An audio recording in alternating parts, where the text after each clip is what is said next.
Sabi nga na, many fears are born of fatigue. Pag ang isang tao ay sobra-sobra din namang pagod, ang isip niya nagkakaroon din ng mga kalungkutan at alalahanin. When you worry too much, baka wala ka masyadong tanim na mabuti at natatakot kang umani ng itinanim. Baka marami ka pang tanim na masama, kaya nag-aalala ka tuloy. Kasi kung marami kang itinanim na mabuti, nananabi ka sa pagdating ng bukas dahil baka mamunga na ang mga itinanim mo. Galatians 6:7, do not be deceived. God cannot be mocked. A man reaps what he sows. Hindi tayo pwedeng dapat magpadaya kung ano itinatanim daw ay inaani. Kaya kung nakapagtanim na tayo ng maraming hindi maganda sa buhay, it's time to uproot bad plants. Pwede pa naman niyang bunutin, may pag-asa pa. Kahit nakapagtanim ka na't nalaman mong damo ang itinanim mo, hindi maganda, bunutin. Stop doing wrong kung ginagawa yun at nagawa na. Repent and seek forgiveness. Maraming nabuburang utang pag humihingi tayo ng patawad at tayo ay nagpapakumbaba. At ang dapat gawin habang may panahon, magtanim ng mabuti. Kahit naman may edad ka na, marami pa ring oras para gumawa, magsabi ng mabuti. Ang old age nga, ang pinakamagandang panahon para ituwid ang mga liko, itama ang mga mali, at tapunan ng liwanag ang mga madidilim na bahagi ng ating nakaraan. When you worry too much, baka kulang sa pananalig. Perhaps you're lacking in faith. Sa Matthew 8:24-26, without warning, a furious storm came up on the lake so that the waves swept over the boat. But Jesus was sleeping. The disciples went and woke him, saying, Lord, save us. We're going to drown. He replied, you of little faith, why are you so afraid? Then he got up and rebuked the winds and the waves, and it was completely calm. Well, actually, rational naman at valid yung fear nila dahil malakas ang bagyo, sinasalanta ng bagyo at ng mga waves at mga alon at hangin yung kanilang sasakyang pangdagat. Hindi naman imposibleng matakot ka nun at hindi naman yun unreasonable. Pero nakita natin yung statement ng Panginoong Hesus dito, He equated fear with lack of faith. Kaya pag marami tayo mga takot at kinakatakutan, ang dapat nating siyasatin yung ating pananalig. We should check our faith. The more faith we have, the less fears. The more fears, it means the less faith. Sabi nga, faith is the assurance of things hoped for, the evidence of things not seen. And if you're assured and you have evidence of God's goodness through faith, you will be much, much less prone to worry. Kaya si Pedro, nung pinalakad ng Panginoon sa tubig, nung siya'y nag-alala, natakot, siya'y lumubog. Matthew 14:29-31, come, he said. Then Peter got out of the boat, walked on the water, and came toward Jesus. But when he saw the wind, he was afraid. And beginning to sink, cried out, Lord, save me. Immediately Jesus reached out his hand and caught him. You of little faith, why did you doubt? In both cases, yung lulubog na bangka at lulubog na Pedro, pareho silang sumigaw, Lord, iligtas niyo po ako o iligtas niyo kami. At sila naman ay sinagip ng Panginoon at muling napanatag. So nakikita natin, pwedeng mangyari na mag-alala tayo, pwede tayong malibang na manghina ang pananalig, pero pag nararamdaman na natin yun, na tayo ay tinatalo na ng takot, magpaligtas kay Jesus, manalangin, tumawag, dahil yung example, nakita natin, ang tumatawag sa Panginoon, sinasagip niya. Kaya kung minsan nakakalimot tayong manalig, nakikita mong ninenervyos ka na pala, takot na ang naghahari sa iyong buhay, pangamba, anxiety, even panic, remember Jesus and call upon Him. Siyempre, nakakapanik yung lumulubog ka sa tubig. Tulad ng panik ng maraming taong iba't ibang korte at hugis at kulay, but the Lord is still Savior of all our worries and Savior from all our concerns. When you worry too much and you think that your faith is a problem, then ask for more faith. Humingi. Kuminsan ang ating mga panalangin parang grocery list, shopping list, hingi nito, hingi nun. Maganda idagdag dyan yung bagay na hindi material. Humingi ka ng karagdagang pananalig, tibay ng pananalig, sapagkat yung taong may tibay ng pananalig, kahit anong bagyo ang dumating, kahit anong warning at signal ang marinig, hindi siya nababagabag. Mag-alala man, konti lang. Hindi siya natatalo at hindi siya nasasakal ng takot. Kaya ang sabi ng mga apostles sa Luke 17:5, increase our faith. Yan ang panalangin nila sa Panginoong Jesus. Sapagkat napatunayang kulang ang pananalig nila, ang diningin nila, dagdagan yon. It is very important for us to practice faith. Habang ito'y pinapractice mo, you put it to use, lalong tumitibay, lalong lumalalim ang ating pananalig. Kung tayo mapag-alala, baka kulang sa kaalaman sa mga pangako at salita ng Diyos. Kung alam kasi natin ang mga pangako at salita ng Diyos, halos lahat ng concern natin covered. And I dare believe every concern is covered. Nung nananalangin itong sa Solomon, sa Panginoong Diyos, masdan natin ang kanyang paggunita sa mga pangako ng Diyos sa langit. 1 Kings 8:25. Now, Lord, God of Israel, keep for your servant David, my father, the promises you made to him when you said, you shall never fail to have a man to sit before me on the throne of Israel. If only your sons are careful in all they do to walk before me as you have done. And now, O God of Israel, let your word that you promised your servant David, my father, come true. Malakas ang loob nitong Solomon na humingi sa Diyos sapagkat alam niya ang pangako ng Diyos sa kanyang tatay na si David. Kaya sabi niya, yung mga ipinangako niyo po sa ama ko, tuparin niyo, O Diyos. At pagka ang Diyos ay nilalapitan natin, na ang daladala natin ay yung pangako niya mismo at salita niya, ay nakakatiyak tayo na yun ay i-honor. Because God will always honor His word. Solomon, knowledgeable of God's promises to his father, claims it. So it's important for us, bago dumating ang worry, bago dumating ang fear, to know, then to claim and apply God's provision.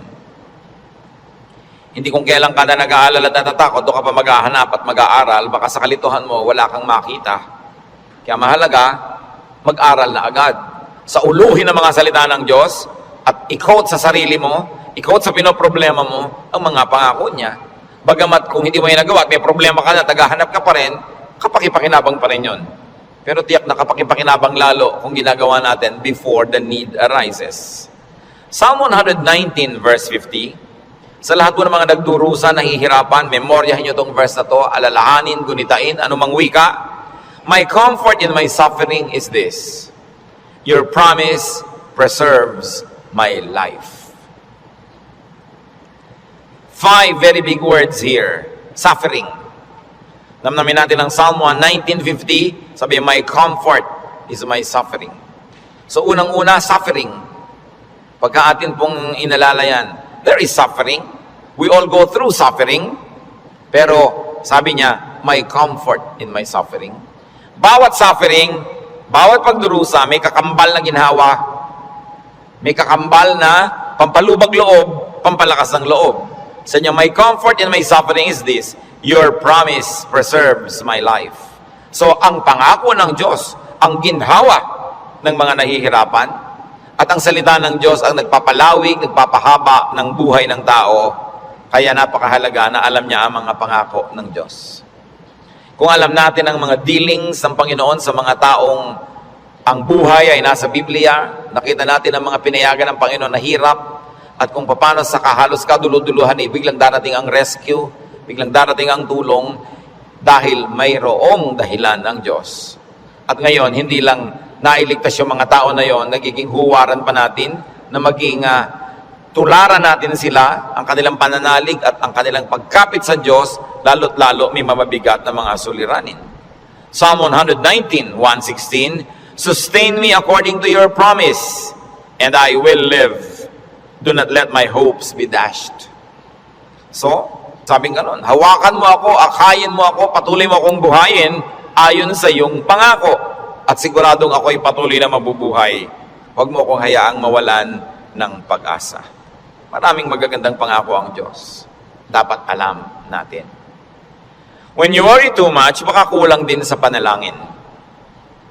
James 5:13, is any one of you in trouble? He should pray. Nakita nyo yung simple, mabisa, makapangyarihang solusyon pag ang tao may trouble, he should pray. Unang-una, prayer can change the situation. And even if prayer doesn't change the situation, praying will change your heart. Kaya hindi pwedeng yung prayer walang pakinabang. Maaaring gawin ito yung ginugusto natin na mabago ang sitwasyon, malutas ang problema, dumating ang solusyon, etc. etc. O kaya hindi man ganon, nabago naman ang pananaw natin, nabago ang ating pag-iisip, ganun pa rin ang bunga, tumahimik ka. Ang mahalaga naman sa tao, yung payapa siya eh. Yung tahimik ka kahit may problema, kahit nga hindi masolve yan, tahimik ka pa rin. Daig mo pa yung nasolve yung problema, pero magulo pa rin siya ang isip niya. Kaya ang mahalaga yung kalooban. At napaka-importante nito mga kapatid, tandaan natin, hindi ninyo kayang kontrolin ang mundo. Hindi ninyo kayang kontrolin ang global warming. Hindi nyo kayang kontrolin ang earthquakes. Hindi nyo kayang kontrolin ang mga political turmoils. Hindi nyo kayang kontrolin na maging sakit. Pero kaya yon ng Diyos. Kaya pag ipinapanalangin mo at inilalapit, ang laki-laki ng nagiging inhawa mo dahil alam mong alam yan ng Diyos. At kung gusto niyang baguhin yon, sinong makakapigil sa Kanya? At kung hindi niya binabago, meron siyang magandang dahilan. Manalig ka na magandang kanyang dahilan kahit kung minsan hindi naabot ng iyong isip. Pero eto pa, kung hindi mo makontrol ang mga bagay na yan at hindi kinontrol ng Diyos para sa kagustuhan mo, meron ka pang pwedeng kontrolin, kapatid, yung kalooban mo. Pag pinili mong manalig, pinili mong sumamba, at pinili mong pumanatag sa salita ng Diyos, hindi ka tatablan ng pinoproblema mo. Kaya laging kapaki-pakinabang ang pananalangin. So you always pray and pray and pray. Yung madalanginin, malayo yan sa pag-aalala. Lalo't ang pananalangin ay punong-puno ng pasalamat. Kasi kung nananalangin ka nang nagpapasalamat, oo nga naman, naaalala mo unti-unti na ang dami ng mga maganda sa buhay na dapat ipagpasalamat. Nababalanse ang iyong alalahanin at natutuwa ka pa kung lumaon. Ngayon, maraming ganito mga kapatid. Sobrang nag-aalala, matatakotin, nerbyoso, dahil kulang lang sa saya. Kulang sa libangan o sa sarap sa buhay. Napakahalaga na ang tao ay may saya, may libangan, at may sarap ng buhay. Kaya marami mga tao naghahanap ng aliw kung bakit marami naman sa atin, kahit nakakaranas tayo ng hirap, nagiging judgmental tayo sa mga nag-aaliw. Ano naman ang sama sa mag-aliw? Kung hindi mo ninanakaw ang yung aliw, wala kang pinapatay, wala kang ginagawa ng masama. Kaya pag tumatanda na ang tao, marami dyan nagkakaroon ng diversyon. Alam nyo, yung may diversyon, napakalaking blessing yan. Kasi ang daming alalahanin. Pag tumatanda ka na, nararamdaman mo na yung mga kasukasuan mo, ayaw na masyadong tumiklop o bumuka ang mga tuhod mo at mga braso. Nararamdaman mo nang mahihiluhin ka, halimbawa, lumalabo ang iyong mata, dumadami ang iyong mga sakit, at kumukonti, usually ang iyong pera. Bihira naman yung papayaman, papadami pera, no? Kadalasan papaubos, nawawala ng hanap buhay, nagre-retire. Tapos ang mga mahal mo sa buhay na uubos na. Ang lahat ng mga tiyo mo, magulang, ubos na, parang yung kayo na lang na magkakapatid ang next in line. No? Dati may mga matatanda kang tinitingnan, pinagmamanuhan. Ngayon, wala na, ikaw na lang lagi ang pinagmamanuhan. So inisip mo, ako na kaya next. Yung lampas ka na sa alas 12 tanghali ng buhay, yung mga nasa alas 3, alas 4:30 ka na, alam mo yun na malapit akong humarap sa mga katotohanan. Alam niyo yung mga ganon, sobrang magbigay ng alalahanin. At hindi naiintindihan nyo ng mga tao na hindi pa nakakaranas noon. Kaya marami sa ganong edad, mga past 50, kung kailan pa nagkaroon ng ganong edad, machichismis pa, ang bata-bata naman ang boyfriend ni Kumare. Kung biyuda naman siya, ano? Diba? Kung bata ang boyfriend niya, naiinggit ka. Diba? Ang bata-bata naman ang girlfriend ni ganon, kung biyudo naman siya o wala naman siyang asawa, ano naman ngayon? If there are 2 less lonely people in the world. Do not be judgmental sa mga tao naghahanap ng saya. Kasi kadalasan, yung saya mo na lang ang nagtatawid sa'yo sa dilim ng gabi. Yung konting saya mo na lang ang nagbibigay sa'yo ng dahilan para mabuhay pa uli, para bukas o next week. Yung konting libangan mo ang nagbibigay sa'yo ng liwanag sa otherwise, ang dami-dami mo mga alalahanin sa buhay. Hindi dapat silang ginajudge. Pag may nakikita kang dalawang taong magkasama, kaya hindi sila magkaedad, Ang tanda-tanda naman ng boyfriend niya. Baka naman kulang siya sa pag-ibig ng magulang nung araw. Mabuti nakakuha na ng husband, meron pang tatay. Kung minsan bonus, may lolo pa. Inggit ka. Di ba? Kung minsan naman, bakit kaya ang bata-bata nang nagugustuhan ito may edad na siya?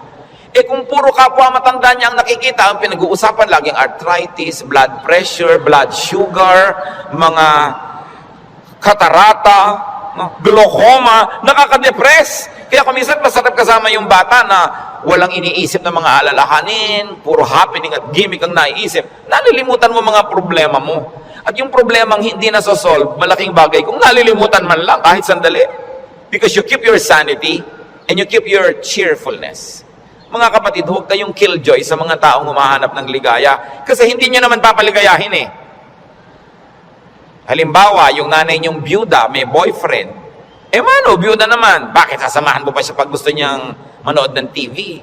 Sasamahan mo pa siyang manood ng sunset? Hindi rin naman, busy ka rin sa sarili mong asawa at mga anak. Tapos pinagkakaitan mo yung nanay mo, yung tatay mo ng kaligayahan. Ang mga tao kasi maraming dala, maraming problema. Matuwa tayo pag nakakakita sila ng konting itinatawid sila sa ganong mga hirap. Pasalamat ka na hindi na nga ikaw ang magtatawid at hindi na ikaw yung kailangang laging nandoon. People have needs. Kaya kailangang maging maunawain. Kaya kung marami tayong mga alalahanin, baka kulang ka lang sa entertainment. Hindi naman masama yung entertainment basta wala kang binibreak na law of God. Kumisa kasi yung mga relihiyoso kung bakit galit na galit sa mga tao. Hoy, alam mo, Christian na Christian si nakita ko siyang nagbingo. Kung lumigaya ba siya, hindi naman ninakaw sa iyo yung pantaya. No? So, marami magtatanong niya sa akin and marami will feel uncomfortable but lalo yung mga may edad na nating mga nanay, mga tatay, kung ikaliligaya nila, diba? Kakausapin mo ba yan sa haba ng mga kwento? Hindi naman lagi. Basta't walang nananakawan at hindi ka naman naghahangad, gusto mo lang malibang. Kung gusto ng Panginoon, tayo ay magkaroon ng buhay na masaya. Si Elijah, propetang-propeta, natalo ng lungkot, gusto tuloy mamatay. 1 Kings 19:3-5. Elijah was afraid and ran for his life. When he came to Beersheba in Judah, he left his servant there, while he himself went a day's journey into the desert. He came to a broom tree, sat down under it, and prayed that he might die. I have had enough, Lord, he said. Take my life. I am no better than my ancestors. Then he lay down under the tree and fell asleep. Nakita niyo ang problema niya, natatakot siya, nagtatakbo siya, napagod, tapos iniwan pa niya yung assistant niyang lalaki, nag-isa siya maghapon, magdamag, sobrang nalungkot, na-depressed tuloy, pinaghahalo-halong gutom, pagod, gusto tuloy mamatay. Pero nung ginising ng anghel, pinakain, pinainom, pinatulog uli, ginising, pinakain, pinainom, pinatulog uli. Sumaya na naman, tuloy na naman ang ministry niya. Mahalaga, nakakatawid ka sa difficult days. Ecclesiastes 2:24, a man can do nothing better than to eat and drink and find satisfaction in his work. This too I see is from the hand of God. Nakita nyo, mapaka-halaga kay Solomon i-emphasize na sabi niya, yung pagkain, pag-inom, pagsasaya, galing din yan sa Diyos. Bakit niya idinidiin? Kasi akala ng iba, ang galing lang sa Diyos, tinik, krus, pasakit, kalbaryo. Ganun. Kung kailangang danasin yon, danasin. Pero hindi laging ganun ang kalooban ng Panginoon. Gusto niya tayo na mag-enjoy. At sinabi, to find satisfaction in all His work. Not in somebody else's work, not in somebody else's fruits, but in someone's work. In other words, kung nasan ka ko, anong ginagawa mo, doon ka umimbento ng saya. Doon ka humanap ng ikaliligaya mo. Sapagkat yun ang doable, yun ang reachable. Ecclesiastes 3:13, that everyone may eat and drink and find satisfaction in all his toil. This is the gift of God. Gusto ng Diyos, pag kumakain ka, masaya ka. Umiinom ka, na-enjoy mo yung iniinom mo. May ginagawa ka, hindi ka nagdadabog, natutuwa ka sa ginagawa mo. Ang payo pa ni Solomon, Ecclesiastes 9:8, always be clothed in white and always anoint your head with oil. Baka naman bukas sa kaputi na kayo lahat. Yung puti kasi is associated with linen sa Israel at sa mga disyertong bansa tulad ng Egypt, kaya lahat ng mga nobles laging naka-white, naka-linen. Ibig sabihin kasi, comfortable and beautiful. So ang sinasabi ni Solomon, be comfortable, have pleasure, and enjoy beauty, even in what you wear. Sa dami ng lungkot ng mundo, pag may konting saya na pwede mong kunin sa hangin, kunin mo. Pag may konting kaligayahan, kunin mo. Kasi maraming kalungkutan na hindi mo pwedeng iwasan. Mabuti na yung marami kang deposit sa alkansya ng saya, para pag may panahon ng pagdurusa, may madukot kang saya, pampalakas sa mga araw na malungkot ka. Kaya kung may pagkakataong sumaya, magpakasaya ka. May pagkakataong gandahan ng environment, gandahan mo kasi kung minsan napipilitan kang tumingin sa hindi maganda. Meron kang pagkakataong guminhawa, pag ginhawahin mo. Kasi maraming beses hindi ka maginhawa at wala kang magagawa tungkol doon. So marambuti na yung marami kang pabaon sa sarili mo, na saya, tawa, kagandahan, para pagka panahon ng tagsalat, meron kang panggagalingan ng lakas. Surround yourself with what is beautiful and pleasurable and comfortable.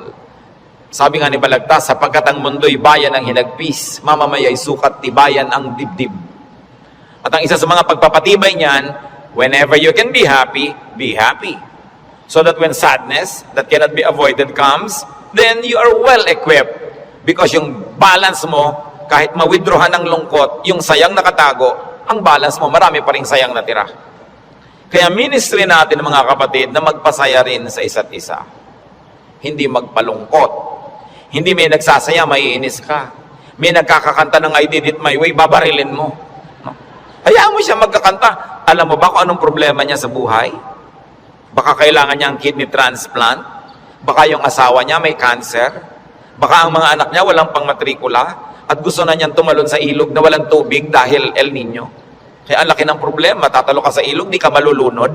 So malaking problema yun. So kumanta na lang siya ng I did it my way kahit wala sa tono, babarilin mo pa. Surviving na nga yung tao. Marami sa atin, they're just trying to survive. Kung minsan nagdadamit ng akala mo payaso o Santa Claus o snowman, hindi mo siya maintindihan. Pero kung nagpapaligaya pa sa kanya, hindi naman ninakaw sa iyo yung suit niya, anong paki mo? Hayaan mo siya, masaya siya. Hindi natin dapat ginadjudge yung kapwa according to our standard. Ako, hindi ko isusuot yan. Eh siguro, kontento ka sa buhay mo ngayon, masaya ka. Iba ka may hinahanap siyang ligaya na hindi mo naman ibibigay. Eh ano ngayon kung gano'n ang suot niya? Mahalaga sa spiritualidad, ang tunay na spiritualidad, ang bunga niyan mga kapatid, kabaitan sa kapwa. Kung hindi ka mabait, kahit sa ulo mo yung buong Biblia, sayang lang. Para ano? When you worry too much, baka sobra ka ng pakikinig sa balita. Bad news. Yung makinig sa balita, manood ng primetime TV, garantisado lulungkot ka.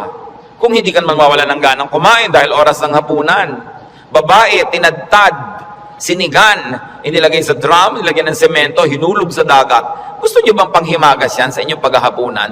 O kaya appetizer, kung late kayong wala kayong mapapala kapapanood niyan. Hindi niyo naman kailangan malaman. Nananakot lang para bumenta. Siyempre, because bad news is good news in journalism. Ibig sabihin, papansinin ng tao. Pag nagpapakinig ka sa mga El Nino, La Nina na yan, mga earthquake, takot ang aabutin mo. Eh, may magagawa ka ba dyan? Ikaw ba si Bernardo Carpio? Sige, pigilan mo ang paggalaw ng lupa para huwag lumindol. Kaya mo ba yan? So, yan ang mga takot na hindi mo naman kailangang entertainin. Kasi wala ka naman magagawa tungkol dyan. Kaya manalangin ka. Yan sabi, pray, pray, pray.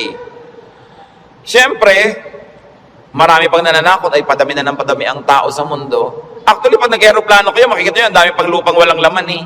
Nagkakagulo lang yung mga tao sa mga bayan-bayan at crossing. Parang ang dami pang maluwag. Napakarami ka lang siksikan kasi because of the imbalance ng economy. Natatakot ang mga tao na mauubos sa daw ang langis. Actually, mga daang taon pa yan bago maubos. At hindi pa nga nauubos, nakaka-invento na ang tao ng mga bagong alternative sources of energy. Ang tao kasi fearfully and wonderfully made by God. We were made wonderfully. People will find a way as life finds a way. Sabi niyo ba, papangit na ang buhay? Hindi totoo yun. Tingnan nyo lang ang cellphone na hawak nyo o nasa bag nyo, malalaman nyo umasenso ang buhay. Nung araw, mayayaman lang ang mga may telepono. Yung halos gumapang ka sa lupa, kumatok, pwede po bang makitawag, Mrs. Cruz? Diba? Dahil sila lang ang may telepono, siya naman may rollers pa. Mamaya! Ngayon, kahit balot vendor, may cellphone. Hindi pa ba yan asenso ng humanidad? Ang mga pharaoh, ang mga Roman emperors, ngayon nahuhukay mga bangkay nila, simpleng abscess lang ng bagang namatay. Appendicitis namatay. Ngayon, routine na lang yan. Diba? Routine. Ang dati nating presidente, Manuel Quezon, namatay sa tuberculosis. Ngayon, nagagamot na yan. In other words, nag-i-improve ang science, nag-i-improve ang technology. Natututo tayo ng green architecture, green lifestyle. Sabi natin, parumi ng parumi ang mga ilog, buti pa ng araw na malilinis ang ilog natin. Lilinis din yan kasi magigising din tayo sa katotohanan na walang kwenta ang maruming ilog. Yung dating kerumi-ruming ilog sa Singapore, ngayon, ang linis-linis na, ang dami na uling isda. Ganon din naman sa Stockholm, sa Sweden. Sa gitna ng city, ang linis ng ilog, may mga nangingisda, kinakain nilang isda. Dati daw yung parang Pasig. In other words, ang tao kasi natututo. Matututo. Mag-a-adjust tayo eh. Nagkakaroon ng maraming research sa siyensya. Hindi ba kahit nga ngayon 10, mukhang 30? Napapahaba ang kabataan para mag-enjoy pa ng maraming bagay. Yung mga kulot ngayon, gusto mo tuwid ang buhok mo, bukas tuwid. Gusto mo kulot ulit next week, kulot. Maraming nagagawa ang tao. Ang pagkain, nung araw nga, bago ka makakain ng palitaw, kailan magigiling ka pa ng malagkit, mga 3 oras mong ginigiling-giling sa bato. Ngayon, punta ka sa Via Mare, mamimili ka ng lahat. Parang piyesta araw-araw. Maraming tao nung araw, pagka piyesta lang nakakakain ng lechon. O kaya ng karne. Kasi hindi naman available. Pero ngayon, pipiliin mo pa. Puro leg ba? Puro likod? Puro napipili. Ang trend ng buhay, pag tinan nyo mga kapatid, papaganda. Huwag kayo nawawala ng pag-asa at huwag kayo nagpapalungkot dyan. Kasi God is in control. Ngayon, pag nagpapapakinig kayo din sa mga prophet of doom, sa sobrang prophecy, lulungkot din kayo. Diba? Ang alam natin, ang ending ng lahat ng prophecy, darating ang Diyos o babalik tayo sa Diyos, kung alin man ang mawa na doon, yung pa rin ang tunay na ending. No matter what the detail. Kaya nang ating dapat bigyan ng pansin. We romance the past too much. Laging the good old days, the good old days. Sabi ni Solomon sa Ecclesiastes 7:10, do not say, why were the old days better than these? For it is not wise to ask such questions. Huwag kayong magdrama-drama lagi yung hinahanap yung kahapon ng araw. Yung nung araw, nasasakay ka halimbawa sa bus, talagang yung buhok mo ay hinila na ng lahat ng hangin bago ka makarating sa Maynila. Yung the good old days ba yun? Na para ka magkaroon ng ice cream, gagawa ka? Good old days ba yun? Marami tayong hindi ina-appreciate sa present. Sa accomplishment ng humanidad at ng kabihasnan. Because we romance the past too much. When you romance the past, you will be sad. When you worry about the future, you will be afraid. You know what God wants you to do? Enjoy the day. Enjoy the moment. Yan ang payo ni Jesus. Sabi niya, do not worry about tomorrow. Tomorrow will worry about itself. Let the day's own trouble be sufficient for the day. Yung iba naman, kaya nagwo-worry, sobrang daming alam. Kaya ang sabi sa Ecclesiastes 7:16, do not be over-righteous, neither be over-wise. Why destroy yourself? Habang marami kang nire-research, maraming inaalam na hindi mo naman talaga kailangan sa pang-araw-araw na buhay mo, dadagdagan lang ang alalahanin mo. And sometimes, even in religious studies, ganyan yan. Marami ngayong mga TV networks nagpapakute para makakuha ng audience, mapanood. Walang ginagawa kundi siraan ng Diyos, siraan ng Biblia, guluhin ang pananalig ng mga nananalig. Tapos pag naman nanood ka ng nanood, nakinig ka ng nakinig, ang ending mo ngayon, malilito ka. Hindi ka ngayon makatulog. Anong bunga nun sa'yo? So huwag mo nalang panoorin. Tahimik ang pananalig mo. Peaceful ka. That is a gift from God. Do not permit the enemy to disturb you. Kaya sabi, why destroy yourself? Don't be over-wise. Alam niyo yung pagiging wise, it's a very difficult and a very high calling.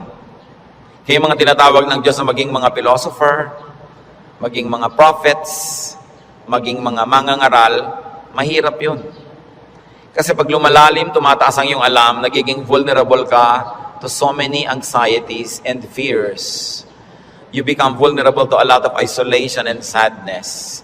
Kaya nga yung mga tinawag na mga special people to be God's channels of blessing and wisdom to others and to the multitudes. That's why we privilege them with respect. We privilege them with a lot of things. Kasi ang pwede lang nating isukli sa ating mga propeta, sa ating mga mangangaral, sa ating mga philosophers, ang pwede lang nating isukli sa kanila, pagmamahal, pag-ibig, pagrespeto, Kasi dinadanas nila ang maraming hindi na natin dinaranas. Sa kanila ibinubunyag ang mga malalalim, mahihiwaga at mahihirap na mga bagay para maipaliwanag nila sa mga ordinary mortals like you and me. Kaya mahirap yan. Marami sa mga propeta, marami sa mga great artists, marami sa mga great achievers, great thinkers are tormented by their spirits and in their spirits. Kasi they become sensitive to many things. Kaya napakasarap ng buhay ng mga taong regular lang. Kung minsan naiinggit ka doon sa sobrang dunong, sobrang galing, kaya mo bang buhatin ang bigat ng karunungan? Mahirap yon. Yung may ipabigay sa iyo ang Diyos, sasabihin ng Diyos, ipamigay mo na yan dyan sa mga tao, hindi siya madali. Kaya kung minsan may eccentric behavior, no? Yung mga great artists na hindi nauunawa ng mga karaniwan tao. Basta tayo mga kapatid may hindi nauunawa, huwag nyo i-judge. Sikapin nyo unawain, at kung hindi nyo man lang maunawaan, at least leave it alone. Huwag nyo siraan, huwag nyo pintasan, kasi hindi nyo alam. At pasalamat kayo, hindi kayo yun. Ngayon, we avoid extremes.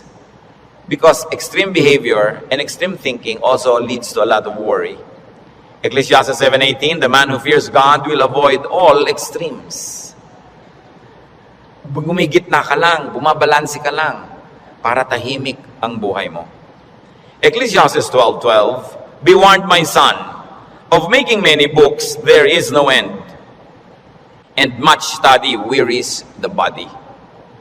Lalo ngayon, ang daming choices.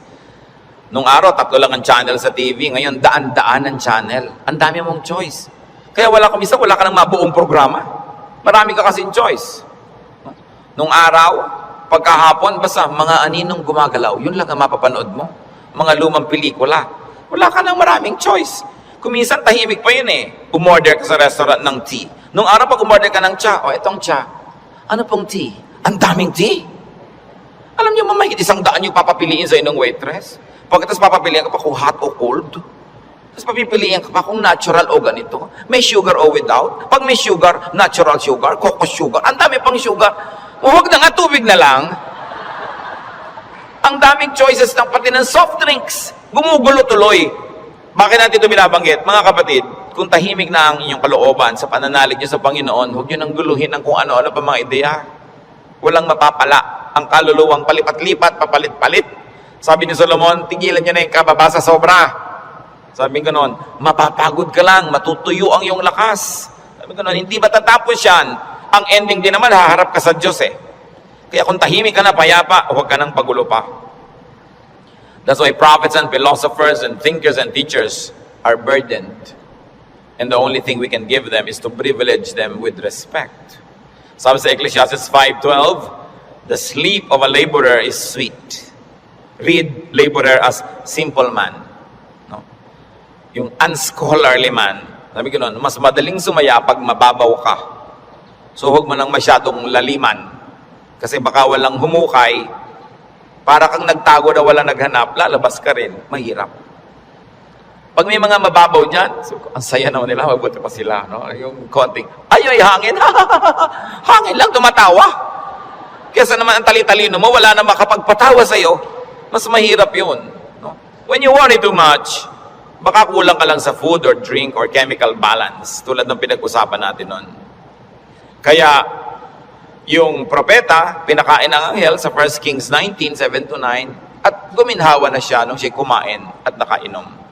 Baka sobra ka nagda-diet, kulang ka na sa vitamina, kulang ka na sa minerals, kulang ka na sa nutrients, kaya ka pala malungkot.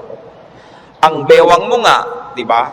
Ang liit-liit. Pero ang lungkot mo naman, nakatingin ka at nakatulala, no? Sa kawalan, di bali nang lumaki ang bewang mo. Basta masaya ka. No? Ang mahalaga yung kalooban mong masaya ka. Kasi ang buhay maiksi. Alangan namang ubusin mo pa sa lungkot yan. Kailangan i-maximize mo yung saya. Kaya si Timothy na laging sinisikmura, sabi sa kanya ni Paul sa 1 Timothy 5:23, stop drinking only water and use a little wine because of your stomach and your frequent illnesses. So kulang siya sa chemical balance. Binabalanse. The Lord Jesus' prescription against worry, Matthew 6:26-34. Sabi niya, look at the birds of the air. They do not sow or reap or store away in barns, and yet your heavenly Father feeds them. Are you not much more valuable than they? Who of you by worrying can add a single hour to his life?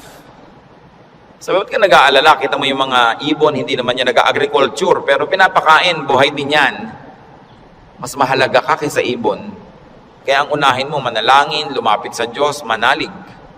Tapos marami ka pang ibang alalahanin, etc., etc. Kaya sa verses 26 to 34 ng Matthew 6, sabi ng Panginoong Jesus, "And why do you worry about clothes? See how the lilies of the field grow. They do not labor or spin. Yet I tell you that not even Solomon in all his splendor was dressed like one of these. And if that is how God clothes the grass of the field, which is here today and tomorrow is thrown into the fire, will he not much more clothe you, O you of little faith?" Sabi, ba't ka nag-aalala kung ano isusuot mo? Mga little things pa yan. Kasi yung damit dyan, symbolic of all other things. Food and drink, symbolic of all our needs. Plus, what to wear. Sabi niya, nakita mo yung mga damo. Hindi naman gumagawa ng tela yan. Hindi yan naggagawa ng damit. Pero kahit si Solomon, sa kanyang kayamanan, hindi nakapagbihis tulad ng magagarang damo na yan. At kung yung mga damo na buhay ngayon, bukas ay tuyot na at sisiga na lang, ay dinadamitan ng Diyos ng maganda, ikaw pa kaya ang pabayaan ng Diyos? So pag nag-aalala tayo, tumingin ka sa lumilipad na ibon, kaya dapat hindi tinitirador ang ibon, dahil anong titingnan mo kung walang lumilipad? No? Hayaan nyo silang magliparan dyan. At tumingin ka sa damo na maganda, tumingin ka sa isda na maganda, tumingin ka sa lahat ng magagandang likha ng Diyos, ikaw pa kaya ang hindi alagaan? Kung yan nga, inaalagaan. Kaya sabi ng Panginoon sa Matthew 6, 26 to 34, kadugtong, "So do not worry, saying, what shall we eat? Or what shall we drink? Or what shall we wear? For the pagans run after all these things, and your heavenly Father knows that you need them." Nag-aalala ka kasi alam mo kakailanganin mo. Huwag mong kalimutang alam ng Diyos na kailangan mo yun. At kung inassignan ka ng buhay ng Diyos na ganito kahaba, talaga namang wala siyang ilagay na provision. Paano ka mabubuhay? Hindi matutupad yung plano niya para sa'yo. Kaya pakakainin ka niya. Bubuhayin ka niya. Maaaring hindi siya laging gumawa ng himala, pero itinanim niya sa iyong isip, sa iyong puso, sa iyong naturalesa, na bubuhayin mo ang iyong sarili kahit anong mangyari. Life finds a way. Kaya yung mga nagbebenta ng life insurance, pag tinanong mo, ba't po kayo nag-i-insure ng mga tao, paano kung mamatay lahat yan? Sasabihin nila, hindi. Kasi ang tao, talagang kahit anong mangyari, pananatilihin niya ang sarili niyang buhay. Kaya yun ang kakampi ng insurance company, yung pag-ibig ng tao sa buhay, nabubuhayin niya ang sarili niya. Ikaw ba halimbawa, pag may insurance ka, napapalitan ng paa mong naputol, puputulin mo nga para mapalitan. Hindi, di ba? Hindi ko mo may insurance ka, gagawin mo yun. Kasi mahal mo yung katawan mo, mahal mo yung buhay mo. Itinakdayo ng Diyos. Kaya mananatili ang tao under His care. It is natural to us. So why worry about global warming? Luma na yun. El Nino or La Nina or earthquakes, lalong luma na yun. No? Pag tinignan yung mga guho ng mga Roman buildings ng 2,000 taon na ang nakalipas, noon lumindol. Laging may lindol. Lagi. Buhay pa rin ang buong humanidad. No? May mga nasasalanta, pero marami pa rin nanatiling buhay. At as we always say, earthquakes don't kill, but bad buildings do. Kaya nga nagkakaroon ng kapabayaan yung mga tao. Kumisan, mapahamak tuloy. Yung mga earthquake na yan, noon pa yan, unang panahon pa. Hindi na yan bago. Sabi sa Ecclesiastes 1:9-10, "What has been, will be again. And what has been done, will be done again. There is nothing new under the sun." Alam na yan ng Diyos. Nagkaroon lang kasi ng pangalan niyang El Nino kaya naging warriors tayo. Nung araw pa sinaunang panahon, hindi umuulan, yung mga tao magpo-prosesyon sa mga bukid para umulan. Nangyayari. Kaya tayo gusto ng Diyos na pumanatag, tumahimik, para sa kapanatagan at katahimikan, ma-inspire kang gumawa ng mabuti. Hindi lang para magpasasa sa sarap.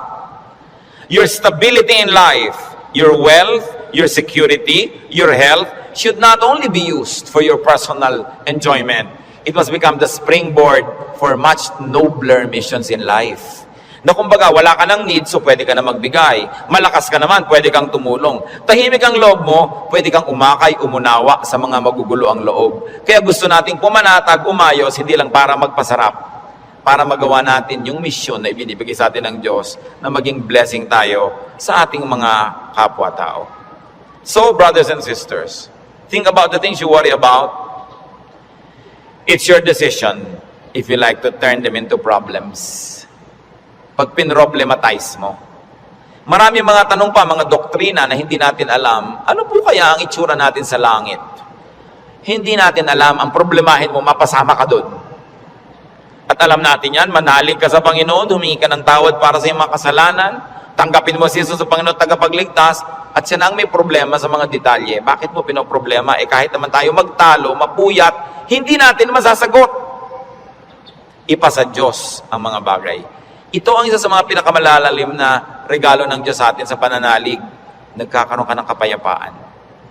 Nagkakaroon ka ng katahimikan. Matthew 6:26-34, karagdagan. Sabi ng Panginoon, sa halip ng mga problema kayo, seek first His kingdom and His righteousness, and all these things will be given to you as well. Therefore, do not worry about tomorrow, for tomorrow will worry about itself. Each day has enough trouble of its own. Huwag laging alalahanin ang nakaraan, nakakalungkot. Kaya pag kami mga medyo senior ladies magpa-party, tapos ini-invite ako, baka ang tugtog nyo, puro 60s and 70s, ayokong pumunta. Puro na lang tayo nung high school natin, nung ganyan. Wala na ba tayong future? Puro past na lang ang pinag-uusapan? Kaya kung minsan nakakatamad na rin umati ng mga high school reunion, walang pinag-uusapan kundi yung nakaraan. Mahalaga ang tao, engaged niya yung today, hopeful siya about tomorrow, may mga plans siya pinag-uusapan, hindi puro past, hindi puro lungkot. Kasi sayang ang isang araw na inubos mo sa lungkot, pwede mo namang pasayahin.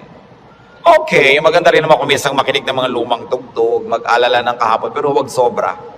Because when you romance the past, you will be sad.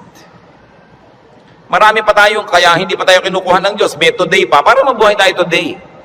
At yung bukas, hawak niya yan, hindi natin hawak, so huwag niyong agawin sa Kanya. Kaya nagiging mabigat, inaagaw niyo sa Diyos yung pagbuhat sa past. Pero yung today, kayang-kaya nating hawakan sa tulong ng Diyos, kasi ibinibigay niya sa atin yung today. So sabi niya, ang alalahanin mo lang yung today. May maiinom pa po kaya tayo, Pastor, sa 2020. Ang layo pa nun. May tubig ka pa sa bahay mo ngayon, meron po, masaya ka na. Bukas, lalagyan ulit yan ng Diyos. Sabi, give us this day our daily bread. Bakit mo lulutasin yung problema ng isang buong buhay sa isang araw? Yung lakas mo para lang sa problema ng araw na to, inuubos mo sa napakaraming araw na problema, kaya kinakapos. Pero lahat ng problema sa araw na to, kasya ang pagpapala ng Diyos sa araw na ito. Kasya. Humihirap kasi yung blessing today, hinahati mo para sa problem tomorrow. Yung problem tomorrow, may kasamang blessing niya yun nakakambal. So yung ngayon ang atupagin mo sa buhay. Hindi ibig sabihin na hindi ka na magpaplano ng future. Nagpaplano ka generally, but you don't get obsessed with that. But don't fail to live the moment, to savor the moment, because it will never happen again. Alam nyo, kahit anong iniintay nyo, pag wala kayong ginawa kundi hintayin yon, ganun lang pala, sandali lang tapos. Araw ng kasal, anibersaryo, fiesta, event, ang tagal mo pinaghahandaan, tapos sandali lang natapos, sasabi mo, ay tapos na. Marami kasi, nahihirapan silang ihanda yung darating pa, pero pag nangyayari na, they are too busy trying to be perfect, hindi nila na-enjoy. Tapos na. Wala na, lugi na sila. So enjoy the moment. Pag kami ikinakasal ako, may ibinubulong akong gano'n. Minsan may tinatanong sa akin, ano po yung ibinulong nyo, Pastor? May mga pakialamera kasi pati ibinulong mo, tinatanong. Sabi ko, wala. Sinabi ko lang, pagkakainan na, kumain kayong mabuti. Huwag kayong mag-entertain ng mga bisita. Tayo kayo ng tayo. Kasi this is your first meal together as husband and wife. Enjoy it. Stop being warriors and perfect hosts. Enjoy your meal. Ito yung meal, enjoyin ko. O, debo mo ngayon, enjoyin mo. Huwag mo nang isipin na kung ano ang bagay. Kasi mamaya tapos na yan eh. Dapat ine-enjoy. Pag pangbukas, malayo pa. Do not worry. Focus on today's concerns and pleasures and enjoy whatever can be enjoyed. Philippians 4:6-7. Do not be anxious about anything, but in everything, by prayer and petition, with thanksgiving, present your requests to God. And the peace of God, which transcends all understanding, will guard your hearts and your minds in Christ Jesus. Sabi, huwag kayong mag-alala, huwag kayong matakot, huwag kayong mag-panic tungkol sa kahit anong bagay. At sa halip na yan, sa pamamagitan ng pananalangin taimtim na may kalakip na pasalamat, ilapit nyo sa Diyos ang gusto nyo. Sabi niya, at makikita nyo, yung kapayapaan ng Diyos na mahirap unawain, imposibleng makamit, mararamdaman ninyo. And you will feel secure. So pagka nagkikita yung anxious mga kapatid, nag-aalala, anong dapat gawin? Pray. With thanksgiving. Hindi lang prayer, puro request. May thanksgiving. Kasi nga, habang naaalala mo yung pagpapasalamat mo, naaalala mo, oo nga naman, maraming maganda sa buhay. Pati ikaw, nababago. Don't be anxious about anything. So do not problematize life and its details. And 1 Peter 5:7 is so very, very powerful. Cast all your anxiety on Him because He cares for you.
And the spirit that scares you. Kaya napakahalaga na isipin yan, yes, I'm a winner because Jesus Christ is a winner. Matthew 10:29-31. Sabi ng Panginoon, are not 2 sparrows sold for a penny? Yet not one of them will fall to the ground apart from the will of your Father. And even the very hairs of your head are all numbered. So don't be afraid. You are worth more than many sparrows. Yung maliliit na ibon sa Israel, ang mura-mura, dalawa nun, isang pera lang.